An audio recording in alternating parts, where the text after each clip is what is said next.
episode of the This and Yap podcast. I'm Hannah. I'm Kayla. We thought we'd introduce ourselves really quick for the first episode. I am an artist and Hannah is my sister-in-law. We're married to men that are brothers. And Kayla, you got married 2 years ago. We both got married in June, 1 year apart. We did not know each other before we got married, but now we're best friends. Yeah. So how we became friends is I had just gotten back from my honeymoon.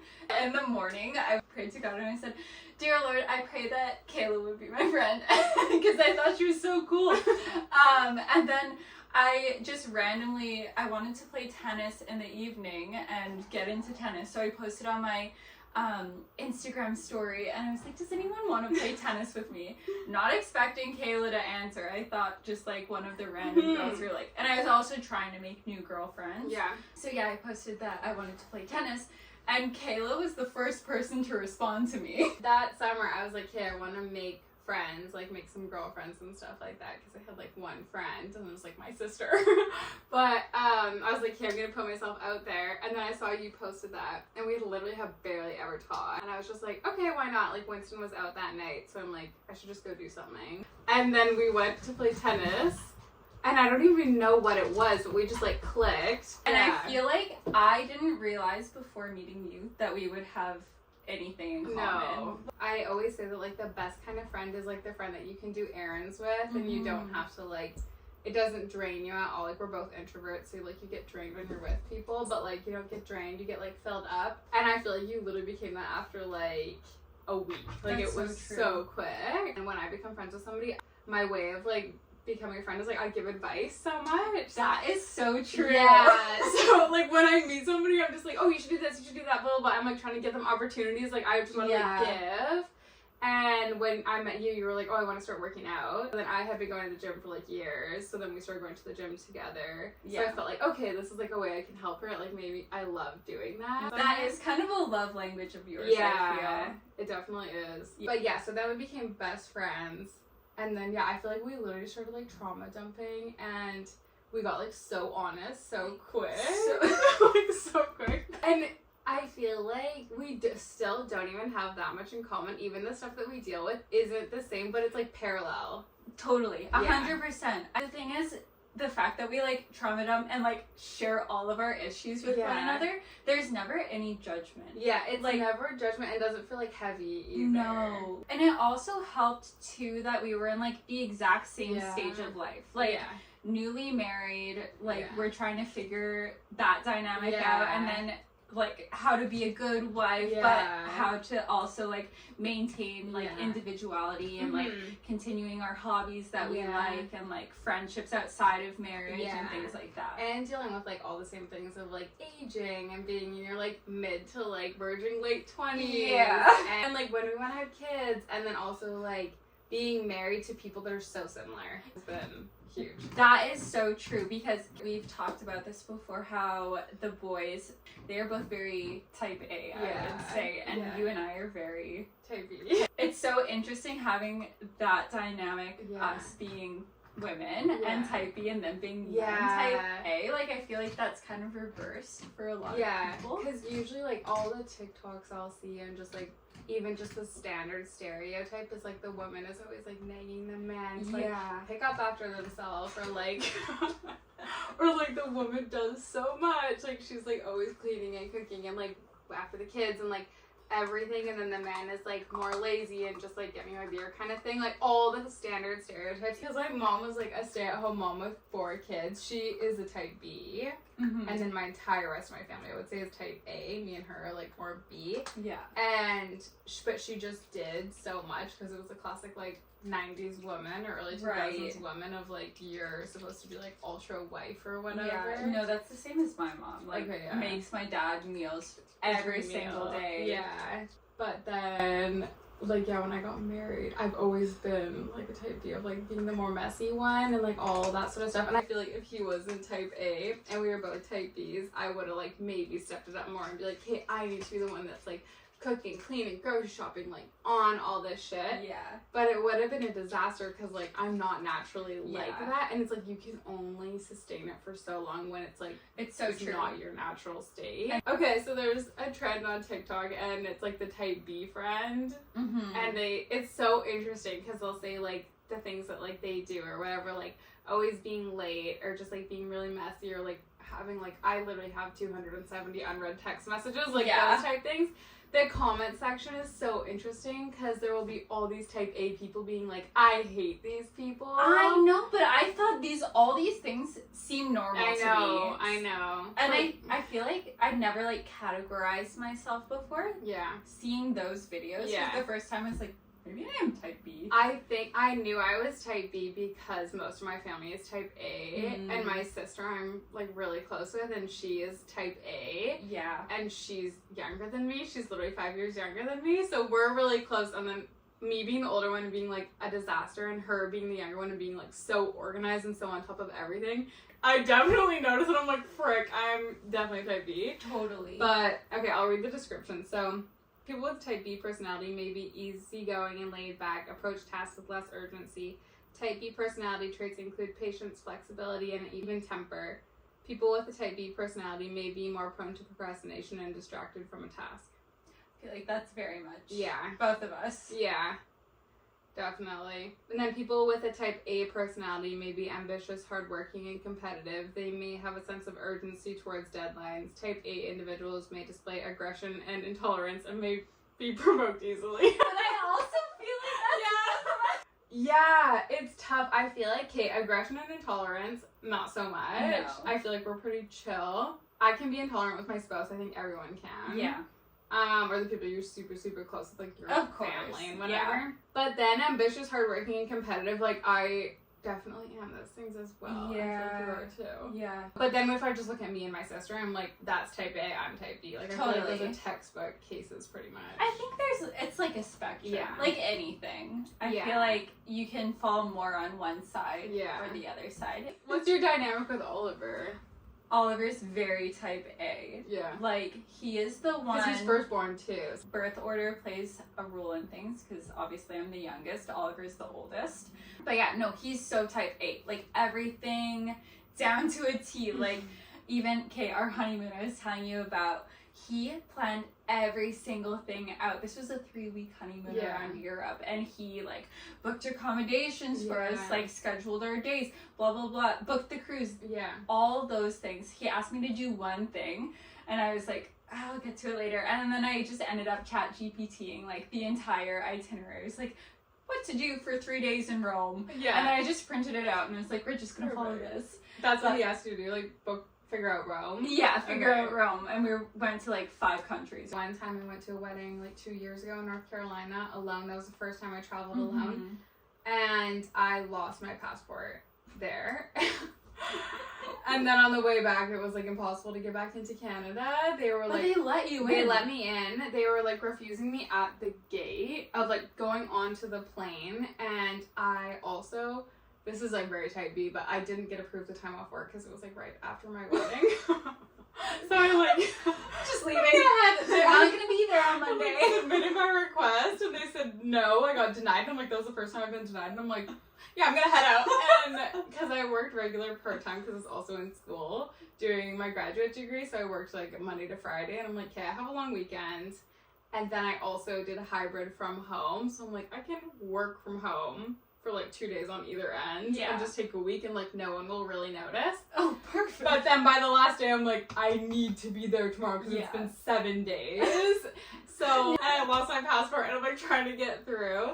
So I'm at the gate, everyone's boarded the plane, they're just waiting for me, and I was like crying and I'm like, I used to have Nexus, like please just look it up, like I'm in the system, like I'm good, like just let me back into Canada. So they looked up my old Nexus, they're like, it's expired, but like potentially we could let you in. And they were saying they're thinking about flying me to the border because apparently Nexus is only for ground passing the border, not on planes. So they're talking about flying me to like the embassy in like Seattle. And then finally somebody was just like, just let it through, and I like ran and I was like, whatever. Don't share that person's name, they're gonna get fired. Like, I don't remember, but I was just like, I was freaking out. What's your guys like home dynamic? And like, how do your B and A personalities play out there? Our home dynamic, actually, I was telling Oliver this today, he's kind of messy at home. But like in every other aspect of our life, he is so organized, like so meticulous and like prepared for everything. On the first day of our honeymoon, this is our first time ever like sleeping together in the same hotel room. And the next day we wake up and I'm like getting ready for the day. I put on my socks. Yeah. We're going on a 3-week honeymoon, mind you. Like, we're not going home. And so I'm like putting on my socks, getting ready, and Oliver looks at the bottom of my feet and he's like, ew. And I'm like, what? Like, your socks are black. Maybe this isn't me type B. No. Maybe this is just me disgusting. No. He took my socks off my feet and tried to wash them in the hotel sink with like hand soap. He's like, post-wedding. Post-wedding, and I was just sitting on the hotel bed like, And then he's like, I don't think these are salvageable. He threw them in the garbage. No. The only socks I brought on our 3-week honeymoon, he threw in the garbage. He was like, dude, these are gross. No. How's your hygiene? Are you dirty? No, because you told the sock story and I think we're gonna have to clarify some things. With my health anxiety comes hygiene anxiety. Okay.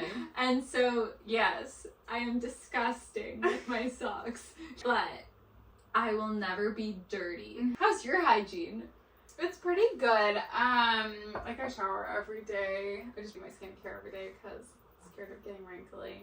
Are you scared about, like, or do you have anxiety about, like, murders or any of that sort of thing? Or, like, no. Breaking in? No, and here's a toxic thought. And maybe it's toxic. Maybe like, it's I'm healthy. too good. I'm too good to get taken. Not too good, but like, if I do get taken, I genuinely feel like I'll be fine. You feel like you're gonna fight your way out? Yes. Okay. And I feel like I can beat a grown man in a fight. It's so funny because I feel like it's my personality to think that. Yeah. But you're the one that thinks that, and I don't feel like I can. I know. Maybe it's just not being realistic, but no, I genuinely am like, you know that movie Taken? Yeah. And she's like in the trunk of the car and she's like, 1 left, 2 rights, 150 meters, blah, blah, blah. And she's like tracking it. Yeah. And like, I know I will do that. I am very much a fight person and like fight, flight, or freeze. Yeah. That's good. I'm like freeze. So yeah. I feel like I'm nervous about something like that. But I never used to care. Like, I always hitchhiked and I used to run out of gas like once a month. Literally once a month for like 2 years. It was so I filled up every other week because I had to commute. And so every other time I was supposed to fill up, I would run out. I wouldn't fill it up. Yeah. I was always late. That's the main thing is like I wouldn't leave enough time to go to the gas station. And then I'd run out and then I just like hitchhike to the gas station. That's crazy to me. Yeah. So it's crazy because I remember the last time I hitchhiked was like literally the day that my frontal lobe developed. Like I felt it. I was 25, woke up and I was like, I'm not getting in the car with strangers anymore. It was 3 years ago. I was 25. It was my mom's birthday party. We're having it at my place. So me and my sister were driving right before to get the cake or something like that. We're driving and I'm like, shoot, my car's about to like run out of gas, but like we can make it, whatever. Yeah. The birthday party's about to start and it's at my place, so everyone's showing up. So we're driving and I run out of gas and I'm like, okay, we're too far from the gas station for me to walk. Whatever, I'll just hitchhike. So I leave my sister in the car. I'm like, I'm just gonna hitchhike. I put my thumb up. This man picks me up in a little Jeep, gray Jeep. I hop in. I'm like, thank you, sir. I'm like, just to the gas station, please. So he drives me. 50s probably. Drives me to the gas station. He's like weird. So I'm like, okay, I'm picking up on a weird energy, but like, that's fine. He says he's an engineer, and I'm like, they're weird. So Engineers are always a little weird. Like, maybe on the spectrum, like, whatever. Yeah, it's fine. Not a big deal. We get to the gas station. I'm inside getting my jerry can, because you have to buy the little jerry can to get your gas to go take it to your car. Yeah. I have 18 of them sitting outside the mini ones. Because you keep buying I bought so many. So I'm like buying my jerry can, and he had said like, oh, I'll pay for your gas and stuff. And I was like, that's so nice. Yeah, it was so nice. He loves you. It was nice. Yeah, he's obsessed. But Like, while we were driving, I, like, got a weird feeling of just, like, I don't know, it just feels a little sus. I'm not sure why. You felt something in your gut. Yeah, and, like, I've had that feeling before in situations where it's like, oh, you should leave. Like, it feels weird. But most of the time, I'm very chill and, like, I don't care, and I'll put myself in, and back then I would put myself in any situation and be like, it's fine, it's fine. Yeah. So I'm, like, getting the weird feeling of, like, this is a bit off. I'm getting my jerry can, I'm in the gas station, and I'm just, like, watching him. I decided to, like, take a photo of the license plate and send it to my sister, and I'm like, here's the license plate of the car I'm in. Gray Jeep, middle-aged man, whatever, describe him. And Mariah's, like, 20 at this time. Yeah, she's 20. Yeah. And she's way more mature than me. She's like, I would never do this, but, like, bye. Good for you. I'm like, okay, great. She's like, yeah, no problem. I'll send it to the police whenever we're looking for your body. So I get the jerry can, fill up the gas, and then we hop in his car again, and he's like, oh, I'm going to take a different route on the way back. And I'm like, okay. And that's the moment your heart, like, drops. Yeah, and my heart literally dropped. We start driving in, like, the other direction, and I'm like, my car's not this way. And he's like, oh, yeah, I'm just taking a different route. Like, traffic's bad. We're just, like, it's fine. And, like, my heart starts pounding, like, outside of my chest. I text my sister. I'm like, I'm turning on my location. I never had my location on before this. I'm like, turning on my location. Like, I don't know. Like, I'm tweaking out here. And he takes the longest route, and then I just started being like, take me back to my car. Like, take me back to my car. Like, my sister's waiting for me in my car. Yeah. And I had walked a little bit before I put my thumb up. Yeah. So he didn't know my sister was in my car or anything like that. Snap. Yeah, so I was like, my sister's in my car. She has my location. Like, she has your plate and everything like that. Like, take me back right now. Did you tell him that straight Yeah. up that you, like, she has your plate? Yeah, and I was like, my mom's waiting for me. It's her birthday party at my place. Like, everyone's waiting for me right now. Yeah. And he's like, okay. I just started freaking out. And I've always been so chill. I've never freaked out with somebody else, like a stranger driving. But that's like good. That. If he's taking you, like, Away, elsewhere. literally away. And I'm like, hold on. I'm not right here. Like, we're literally going to, like, Abbotsford right now. I'm like, circle back, sir. Someone's gonna know. Yeah, somebody's someone's gonna know. They're Like, gonna my come looking sister for has you. all your information. I give her a description and everything. So then he takes me back to my sister's car, and that was literally the day my brain fully developed. Yeah. I got out and, like, got in the car, and I was he just, like, skirt off? Then he left, yeah. But I never saw him again. No, I never saw him again. And it was so weird, but I got in the car, and I was like, I told my sister, like, I am never doing that again. And I was like, sorry, that was weird. Like, I was like, I shouldn't hitchhike like that. She was like, oh, I didn't think anything of it. Like, that's just you. Like, she was like, I would never do that. But, like, that was very normal for you. Yeah. And I was like, I shouldn't be doing that. And she was like, yeah, probably not. Yeah. But my brain just finally was like, this is not smart. Okay, well, thank you guys so much for listening. We'll see you next week. We'll probably talk about aging. And age gaps between men and women. Yeah. Awesome. Okay, bye. Bye.